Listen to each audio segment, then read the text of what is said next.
As calls grow for more transparency from the White House, today the Justice Department requested to unseal grand jury materials related to Jeffrey Epstein and Ghislaine Maxwell. Joining us now, MSNBC legal correspondent Lisa Rubin, senior reporter at The Bulwark Will Sommer, and former GOP communications director and co-founder and CEO of the Seneca Project, Tara Setmeyer. And Lisa, the DOJ is first trying to notify the individuals that may come up in these exhibits before they're unsealed. What does this filing now open up, and what does it mean for the timing we could see? So let's take a step back. Today was the deadline for the Department of Justice to tell the two judges in the Epstein and Maxwell cases, respectively, whether or not they also want the exhibits that were shown to witnesses at the grand jury to be unsealed themselves. And today they've said, yes, they want them unsealed. However, with appropriate redactions, not only for the victims, but for other parties who are personally identified therein. And that's interesting because that means that they will need some additional time, they say in today's letter, to notify anybody who's mentioned in the exhibits, but it's not otherwise mentioned in the transcript. They want until next week, and specifically August 14th, to do that.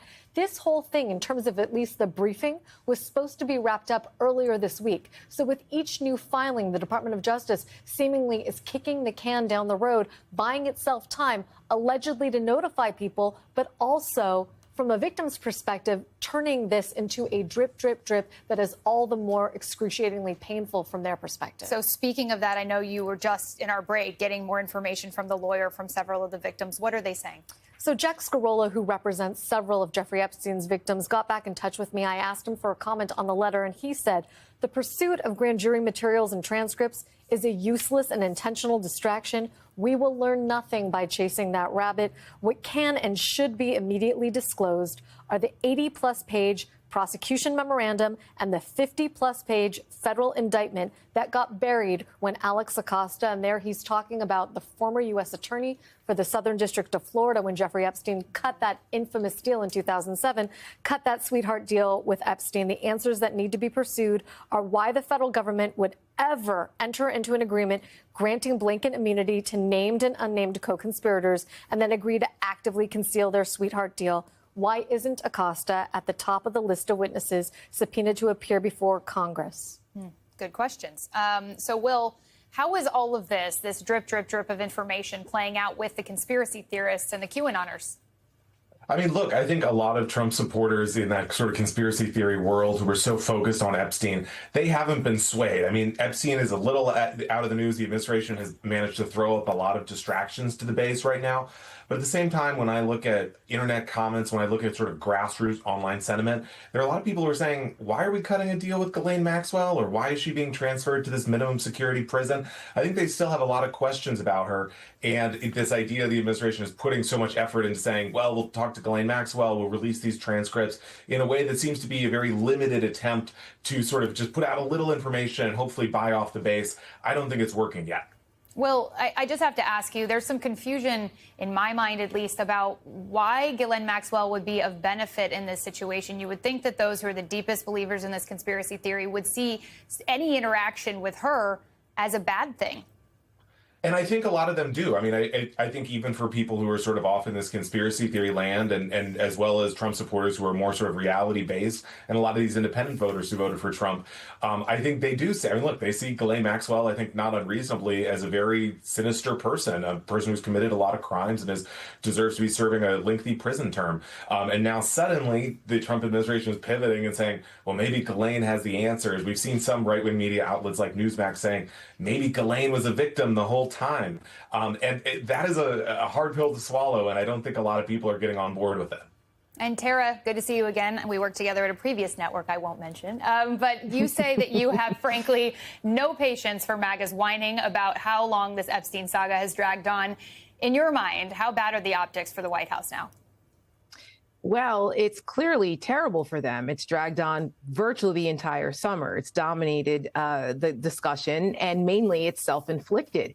And the idea that anyone inside MAGA world would try to pivot away from Donald Trump basically protecting a predator by claiming that Ghislaine Maxwell is a victim in any way is just outrageous. She's no victim. She is a monster. She engaged in some of these horrific sexual acts against young women and children.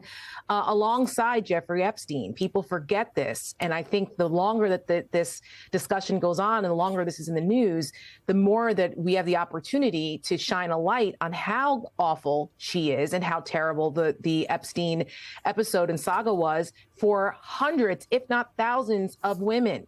So, the idea that Donald Trump is somehow cooperating now and that they're going to do everything they can to release it is just nonsense. His own people who are unqualified for their jobs, frankly, were installed in positions of power, unfortunately, so that they could do his bidding. And one of the things they promised to do was release the Epstein files. Pam Bondi said they were on the client list and the files were on her desk. That was February. It's August. They're still talking about this. What if you are innocent and there's nothing to hide and that you clearly want justice for the victims and survivors here, because that's really what this should be about, then just release what you can release. This whole thing about the courts and worrying about what grand jury materials they can release, it is all a ruse. And Lisa explained why. And because they have a tranche of materials that they could release right now that has nothing to do with the judges.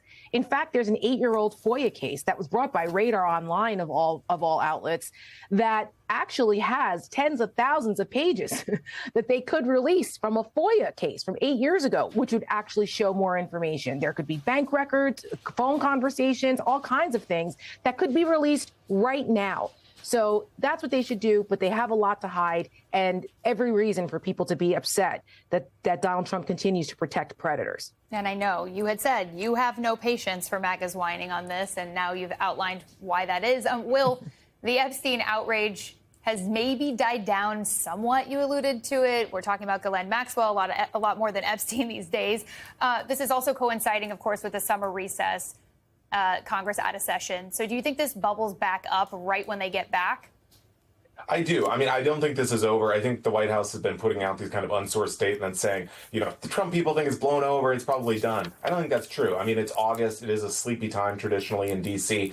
But we know that Mike Johnson had to end the House session early to avoid a vote on releasing the Epstein files.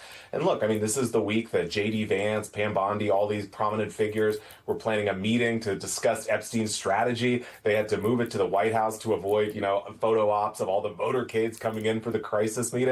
This is clearly still going on. And as you said, I think once the House reconvenes, and I think once people are sort of more focused on the news, Democrats, I think, have a piece of the action here. They've figured out ways to move the ball forward and keep it in the news. I think this is going to surge right back.